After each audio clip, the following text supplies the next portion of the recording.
The stranger in the market, the twin suns, hung low over the alien colony, casting a golden glow over the dusty streets. Daniel walked through the market, his boots crunching on the stone path.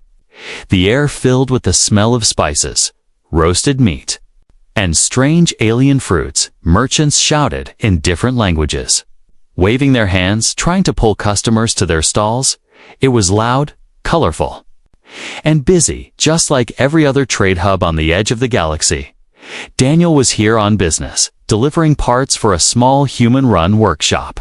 But his eyes were always sharp, scanning the crowd. He had learned long ago that in places like this, the most interesting stories often hid in the smallest corners. And that was when he saw her. She was tiny, barely reaching his waist, with pale skin that shimmered faintly under the suns. Her hair was silver, almost white, falling in soft waves around her face, and her large, bright silver eyes seemed to shine. She stood beside a small table covered with flowers, each one glowing faintly with its own light. She was laughing, offering flowers to passing customers, her voice soft and melodic. Daniel slowed his steps. Curious, the girl's laughter was light. But there was something strange about it. It was too perfect, like a sound rehearsed over and over. When she noticed him watching, she gave him the same bright smile she gave everyone else, holding out a glowing flower. "Flower for you, traveler," she said, in clear but accented Galactic. "Common," Daniel smiled back, shaking his head gently. "Not today," he replied. She only giggled and turned to the next person. But then something happened. A group of large alien men, their skin dark and ridged, walked past her stall. In that moment, her smile faded. Her eyes flickered with fear, and the laughter stopped. But only for a heartbeat then, as if nothing had happened. The smile returned, and she laughed again. Daniel kept walking, but the image stayed in his mind. That small crack in her cheerful mask told him something was wrong. He had seen that look before, on planets scarred by war, in the eyes of children who had learned to hide their fear. She was pretending. The rest of the market was alive with movement. Alien children ran between stalls, chasing each other. Vendors argued over prices, and the smell of fresh bread mixed with the tang of engine oil from a repair shop. But Daniel's thoughts kept drifting back to the flower girl. Later in the afternoon, he passed her stall again. She was still there, still smiling, still laughing, still selling glowing flowers. The same perfect laugh, over and over. And every time a shadow passed over her, every time a certain kind of customer came near, Daniel saw that flicker of fear return. It was so fast that most would never notice. But Daniel wasn't most. Years of living on dangerous worlds had trained him to see the truth hiding behind eyes.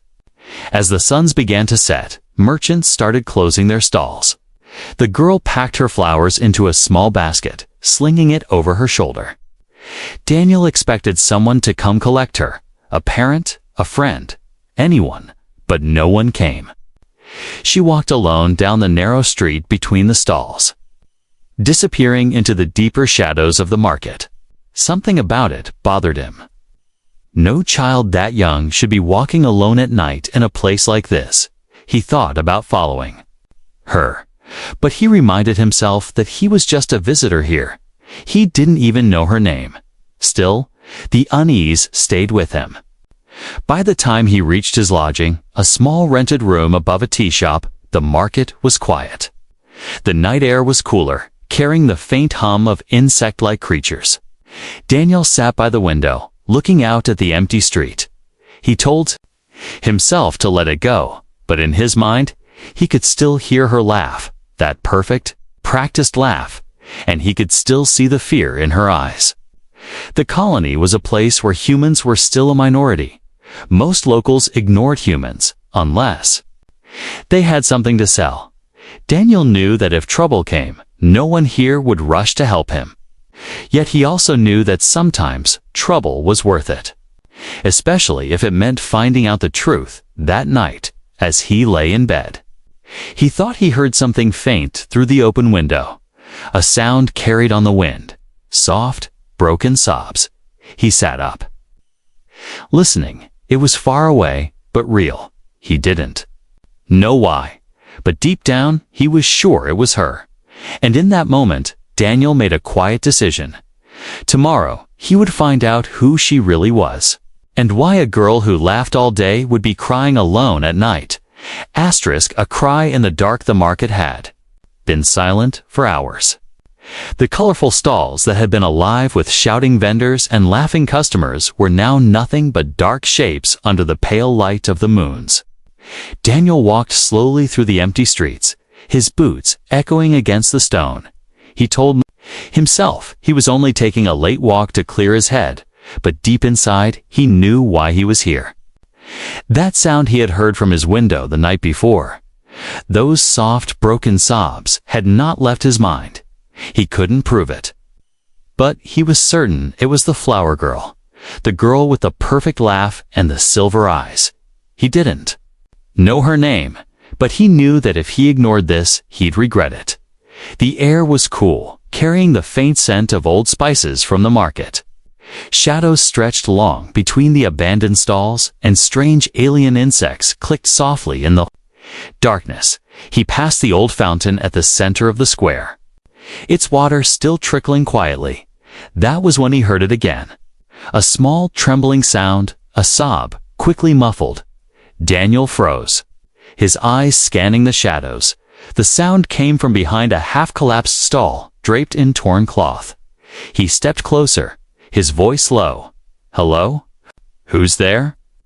There was a pause, then a faint rustle. The torn cloth shifted, and she appeared. The same little alien girl, her silver hair messy, her cheeks streaked with tears.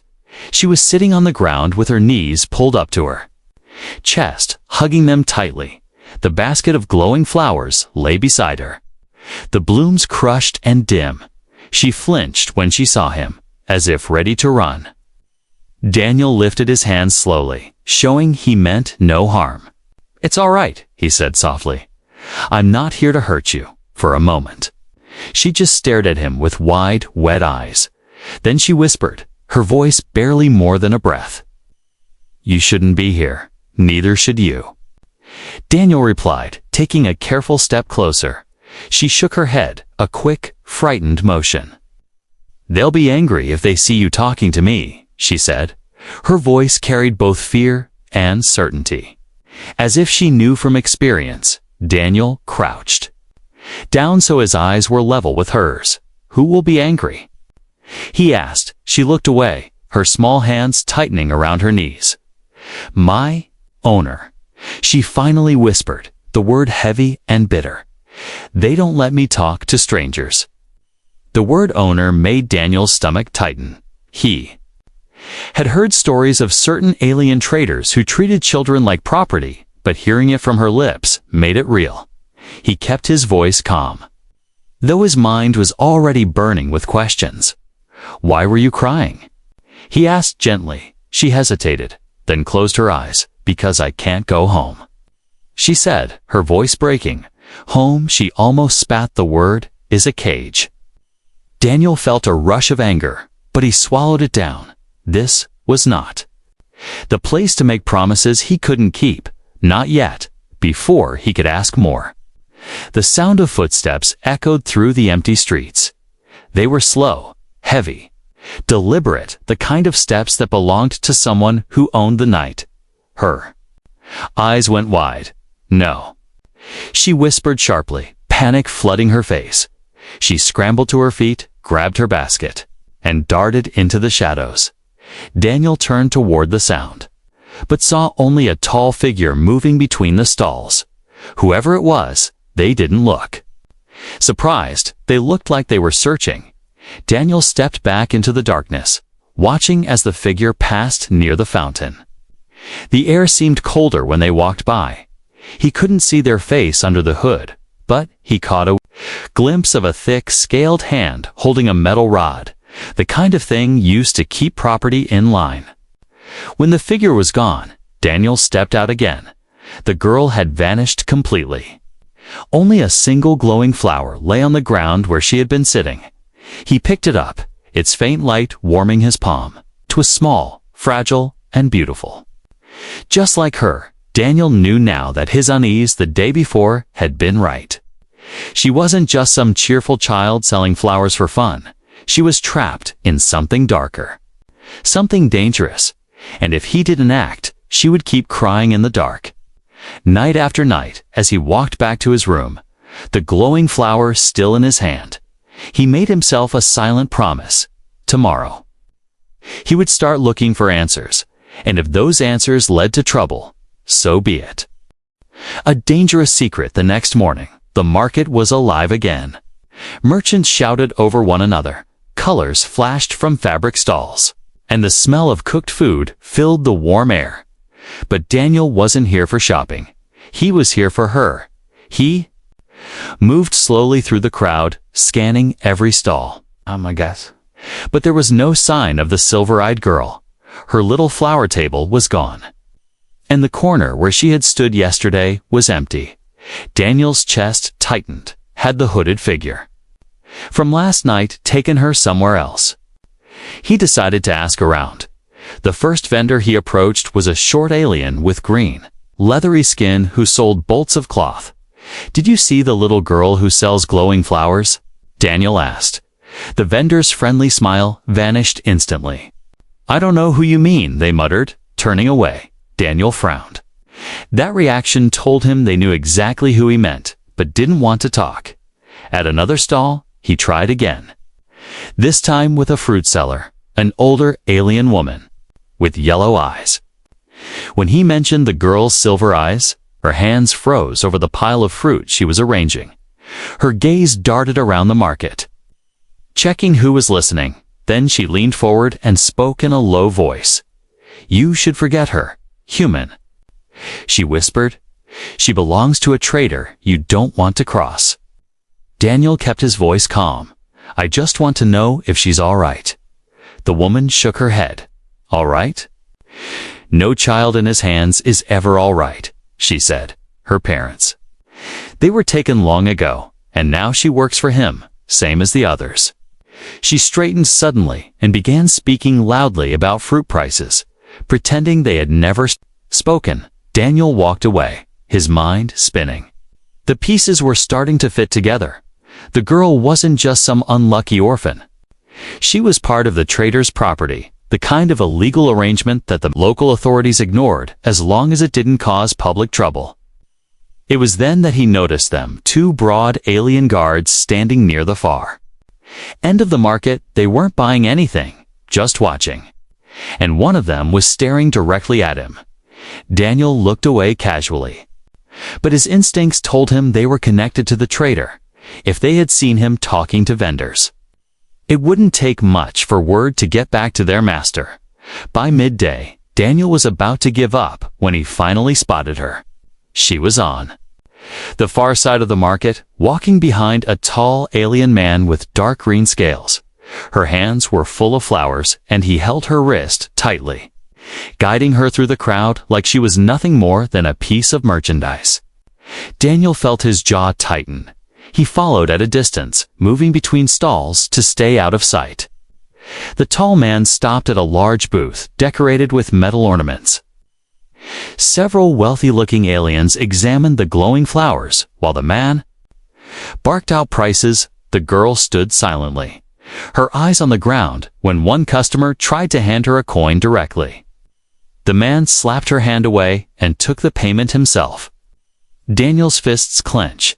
Every part of him wanted to step forward, to tell the man to let her go, but he forced himself to think.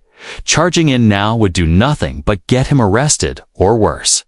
He needed information and a plan. When the customers left, Daniel moved closer, pretending to browse at a nearby stall. He caught the man's voice, harsh and low, telling the girl she would have to sell more that evening. She gave the smallest nod, not even lifting her eyes. Then, for just a moment, she looked up. Her gaze swept across the crowd and landed on Daniel. Her eyes widened slightly in recognition. Then she mouthed a single word, "Please." It was gone in an instant. The man jerked her forward, and they disappeared into the crowd. Daniel knew then that waiting would only put her in more danger. He couldn't walk away, not after that. The rest of the day passed in a haze. He returned to his small room above the tea shop, but his mind was far from peaceful. He had learned enough to know the truth. The girl was a prisoner, in all but name, and the one holding her was not the kind of man to let her go willingly. Daniel sat by the window as the sun dipped low, shadows stretching long over the street. If he wanted to help her, he'd need to get close to the traitor, close enough to make an offer, or close enough to find a weakness. Either way, he would have to take a risk. As the first stars appeared above the colony, Daniel made his choice. Tomorrow, he would face the traitor directly, and one way or another, he would find a way to free the girl with the silver eyes. Asterisk the offer the next morning. Daniel prepared himself. He knew where to find the traitor now. The yellow-eyed fruit seller had told him the man owned a large tent near the edge of the market. It was a place where only the wealthiest customers went, and where the traitor kept his special goods. Daniel had a feeling the girl was one of them. The market was busy as always, but Daniel walked with purpose. Past the spice stalls, past the fabric merchants, until the noise began to fade, and the crowd grew richer. The tent stood out immediately. It was enormous. Its walls made of deep crimson fabric embroidered with gold symbols. 2 guards stood outside, their arms crossed, each one as tall as Daniel and twice as broad. As Daniel approached, one of them stepped forward. "State your business," the guard growled, his voice deep and cold. "I'm here to speak with your master," Daniel said evenly. "I'm interested in making a purchase." The guard eyed him for a long moment, then lifted the tent flap and motioned him inside. The air inside was cooler, filled with the scent of sweet incense. The floor was covered with thick rugs, and strange alien treasures gleamed on every table. In the center sat the traitor, a tall, broad alien with dark green scales and eyes. Like shards of glass, he lounged on a low couch, wearing a robe that shimmered faintly under the light. "So," the traitor said, his voice smooth but sharp underneath, "a human who wants to do business with me." He gestured for Daniel to sit. Daniel stayed standing. "I've seen one of your workers," Daniel began, a small girl with silver eyes, selling glowing flowers. The traitor's mouth curled into something between a smile and a sneer. "Ah, her," he said. "Pretty little thing, isn't she? She draws attention, and attention draws credits." Daniel kept his expression calm, though his stomach churned. "I'm interested in buying her," he said plainly. The traitor's eyes narrowed slightly. "Buying her," he repeated, leaning back. "Do you know what you're asking for, human? She's not just some street peddler. She's trained, obedient, and rare." Daniel's hands clenched at the word obedient, but he kept his tone level. "I can pay," he said. The traitor chuckled, a deep, unpleasant sound. "I'm sure you can pay, but the question is, can you pay enough?" He tapped his claw against the arm of his couch, thinking, "Let's see. For her, I'd ask 20,000 credits." Daniel felt his stomach drop. That was more than he'd earn in a year. "That's high," Daniel said carefully. The traitor shrugged. "She's valuable, and if you can't afford her, there are others who will." "Pay." He leaned forward slightly, his voice dropping. "In fact, there's a man from the Central Colonies coming tomorrow. He wants her for his collection." Daniel's jaw tightened. A collection, as if she were nothing more than an object to display. The traitor leaned back again, smirking. "So, human, do we have a deal? 20,000 credits, and she's yours." Daniel forced himself to nod slowly. "I'll think about it," he said. Inside, his mind was racing. He didn't have 20,000 credits, and even if he did, giving that much to a man like this felt like feeding a predator. As Daniel turned to leave, movement caught his eye. Through a gap in a beaded curtain at the back of the tent, He saw her. The silver-eyed girl stood quietly in the shadows. Holding a basket of flowers, her gaze met his for the briefest moment. This time, she didn't smile. Her lips moved silently. "Help me." Daniel's heart pounded as he stepped out of the tent, the sunlight hitting his face. He had gone there hoping to find a way to free her. Instead, he had been given an impossible price, and the clock was ticking if he didn't act before tomorrow. She would be sold to someone even worse. Back at his small rented room, Daniel paced the floor. Every option ran through his mind. Working a quick job for credits, borrowing from someone, bargaining for another trade, but none of them would get him enough in time. There was only one other path, one that would risk everything. He could take her. The thought settled heavily in his chest. It wouldn't be simple. The trader had guards, and the market was busy, but Daniel had been in dangerous situations before, and he knew how to move quietly if he could find where she was kept at night. He could slip in and take her away before anyone noticed. As the suns began to set, Daniel made his decision. He wouldn't let her be sold to another master. If money couldn't free her, then he would. And he would do it before tomorrow came. The risk Daniel didn't sleep that night. He sat by the small window of his rented room, watching the streets below grow quiet. Shadows lengthened, shops closed, and the market's bright colors faded into black and silver under the moons. His mind kept circling the same thought. If he failed, the girl would be gone forever, sold to someone worse than the trader. The plan was simple on paper, but dangerous in reality. Find where she was kept, wait for the guards to relax, then take her and vanish before the market woke up. Simple, except for the part where getting caught would mean prison or death.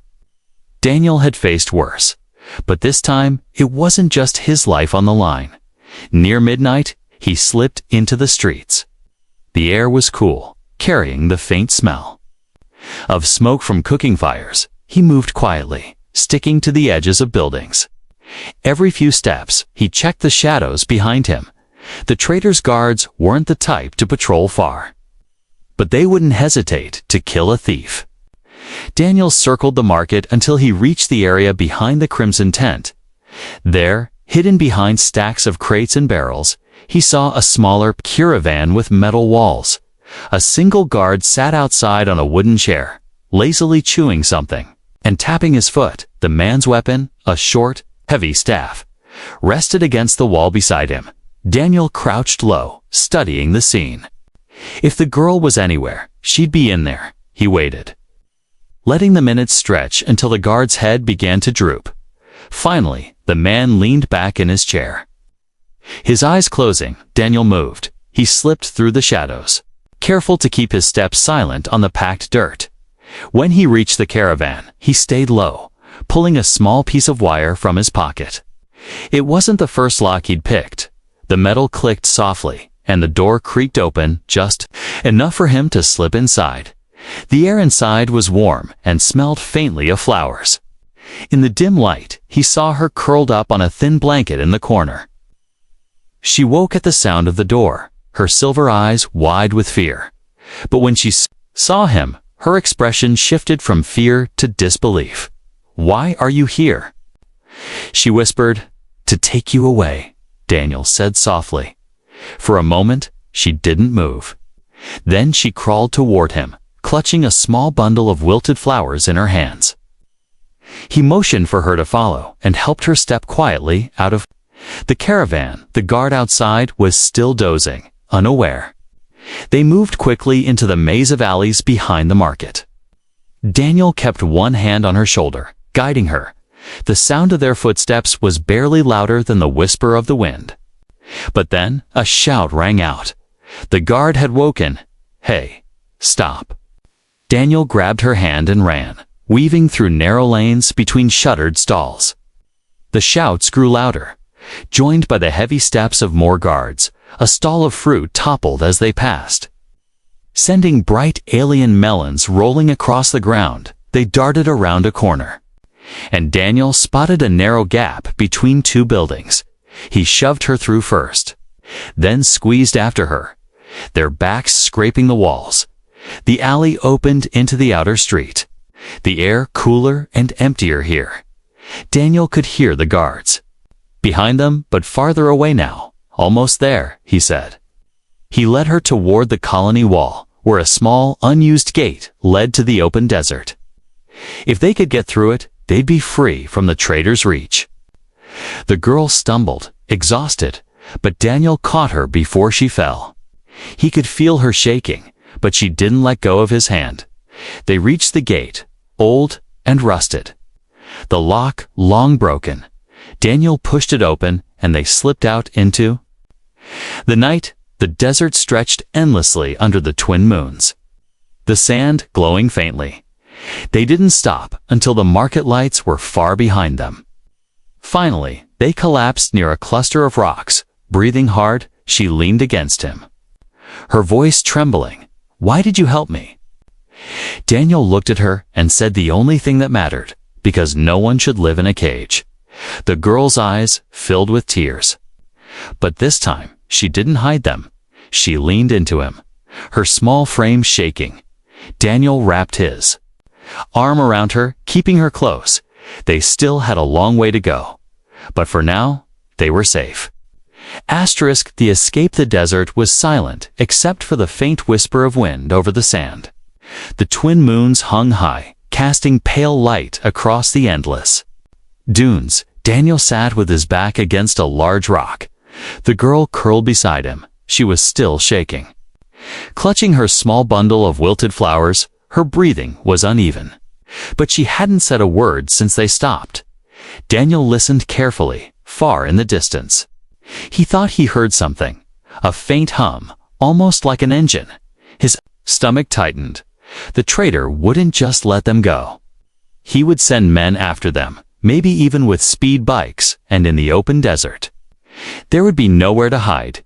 He gently touched the girl's shoulder. "We have to keep moving," he whispered. She looked up at him, her silver eyes tired but alert. "Are they coming?" she asked. "Yes," Daniel said honestly. "We need to reach the old transport road before they find us." They began walking again, moving quickly, but carefully. The sand was soft, and each step took effort. Daniel scanned the horizon every few minutes. Behind them, a faint light flickered, far away. "But moving, they've found our trail," he muttered under his breath. The girl tightened her grip on his hand. She didn't cry, but her small fingers were cold against his. Daniel kept them. Moving toward a line of dark shapes in the distance, low cliffs that might offer cover. The wind picked up, carrying sand into their faces. It stung his eyes, but he didn't slow down. By the time they reached the cliffs, the lights behind them were brighter. Daniel pulled her into a narrow crevice between the rocks. They crouched low, hidden in the shadows. From here, they could see the desert floor stretching out. Two speed bikes cut through the sand, their engines growling. The riders wore the same crimson-marked armor as the trader's guards. Daniel's pulse quickened. They were heading straight toward the cliffs. He leaned close to the girl, speaking softly. "When I say run, we run." She nodded without a sound. The bikes slowed as they approached the rocks. One of the guards shouted something in a language Daniel didn't understand. The other dismounted, scanning the ground. Daniel's muscles tensed if they found the narrow crevice. It would be over then. A sudden gust of wind swept across the dunes, throwing up a wave of sand. The guards shielded their eyes, shouting in frustration. Daniel didn't waste the moment. "Run," he whispered sharply, pulling her out the other side of the crevice. They sprinted along the base of the cliffs, using the shadows to stay hidden. The noise of the bikes roared to life again as the guards realized they were gone. The engines grew louder, chasing them along the rock wall. Daniel spotted a break ahead, a steep path leading up the side of the cliffs. "This way," he said, lifting her into his arms and climbing. The climb was rough, the rocks sharp and uneven. Daniel's arms burned, but he didn't stop. Below, the bike skidded to a halt, the guards shouting angrily. one of them began climbing after them. But the others stayed with the bikes. Daniel reached the top of the ridge, pulling the girl over the edge. From up here, the desert stretched endlessly in silver and shadow. He spotted something in the distance, a faint glimmer of metal, under the moonlight. An old cargo station half buried in sand. "If we can get there, we might find shelter," he said. They ran along the ridge, their footsteps muffled by the sand. The guard climbing after them reached the top, but Daniel had gained some distance. He pushed himself harder, the girl keeping pace beside him as best she could. Her breaths came fast, but she didn't complain. Behind them, the guard's heavy steps pounded the ridge. The station grew larger with every stride. It's broken. Walls casting jagged shadows, they reached it just as the guard closed in. Daniel grabbed a piece of metal from the ground, a broken pipe, and turned to face him. The guard swung a short blade, but Daniel blocked it, the clang echoing through the empty station. The girl backed into a corner, clutching her flowers. Daniel ducked another swing and shoved the guard back, sending him stumbling. He didn't wait for a second chance. Grabbing the girl's hand, he pulled her into the shadows of the station. They slipped through a collapsed doorway, moving deeper inside. The roof was half gone, but the walls hid them from view. They crouched low, breathing hard. Outside, the sound of the bikes grew distant. The guards had lost them for now. Daniel looked at her and forced a small smile. "We made it," he said. But deep down, he knew this wasn't the end. The traitor wouldn't stop until he got her back, and if Daniel wanted to keep her safe, they had to leave this planet before dawn. A new dawn, the old cargo station was cold and silent. Broken walls and rusted beams surrounded them, the scent of metal and dust hanging in the air. Daniel sat against the wall, keeping his ears open for any sound outside. The girl sat close to him, her small hands wrapped around the wilted flowers she had carried this whole time. The moons were sinking lower now, painting the desert in shades of pale blue. Dawn was not far. If they could reach the human settlement before the suns rose, they might just be free. Daniel knew the settlement had ships, traders, miners, and even smugglers who wouldn't ask questions. He turned to her, his voice low. "We're moving again soon," he said. Her silver eyes met his, tired but steady. "Will he follow us forever?" she asked. "Not if we get off this planet," Daniel answered. She nodded, holding the flowers tighter when the first faint line of light appeared on the horizon. They left the cargo station. The desert air was cold against their skin, the sand crunching softly under their boots. Daniel kept them close to the shadow of the cliffs, avoiding open ground. Every now and then, he glanced back. But the horizon was empty.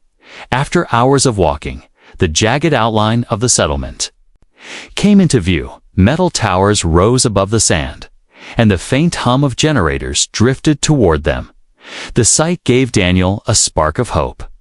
But they weren't safe yet. The trader's reach could still extend here, especially if his men had contacts inside. They entered through a side path, slipping between rows of old storage buildings. The settlement was waking up, miners heading to work, merchants opening stalls, and ship crews preparing for the day's flights. Daniel led her toward the small docking yard. He knew someone here, a human freighter captain named Rafe, who owed him a favor. They found Rafe near his ship, a weathered cargo hauler with peeling paint. Rafe was a big man with a beard streaked in gray and eyes that didn't miss much. "Daniel," Rafe said with surprise. "Didn't expect to see you here." Daniel didn't waste time. "I need a lift, off-world, and fast," he said. Rafe's eyes moved to the girl, then back to Daniel. "No trouble, I hope?" Daniel didn't answer the question directly. "Can you do it?" "Hey," asked. Rafe sighed, scratching his beard. "Depends how fast you can pay." Daniel pulled a small pouch from his belt. All the credits he had left. "It's not much, but it's yours if you leave in the next half hour." Rafe glanced at the pouch, then at Daniel's face. "You look like you're running from someone," he said quietly.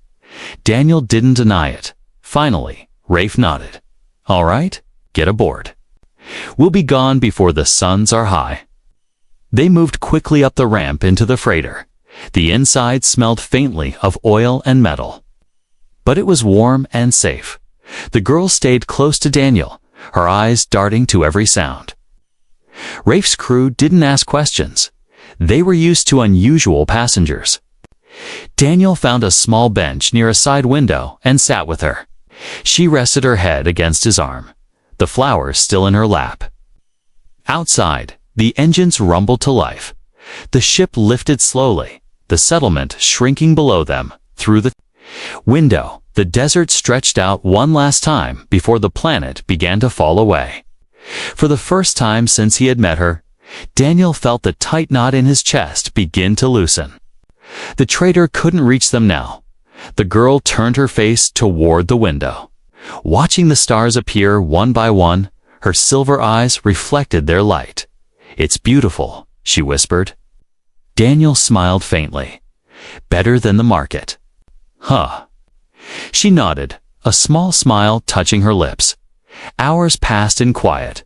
When the ship finally entered deep space, the girl leaned closer to him, her voice soft. "What will happen now?" she asked. Daniel thought for a moment. "Now you get to choose where you go. And who you want to be," he said. Her smile grew just a little, and for the first time, her laughter came soft and real, without any mask. Later, as the ship's lights dimmed for night cycle, she began to cry. Daniel looked down, worried. But she shook her head. "These aren't the bad tears," she said, her voice trembling. "They're because I'm free." Daniel wrapped an arm around her, letting her lean against him. The stars outside stretched into bright lines as the freighter jumped into hyperspace. A new life waited for her now. Far from cages and false laughter, and Daniel knew he would never forget the night he carried her away from that market.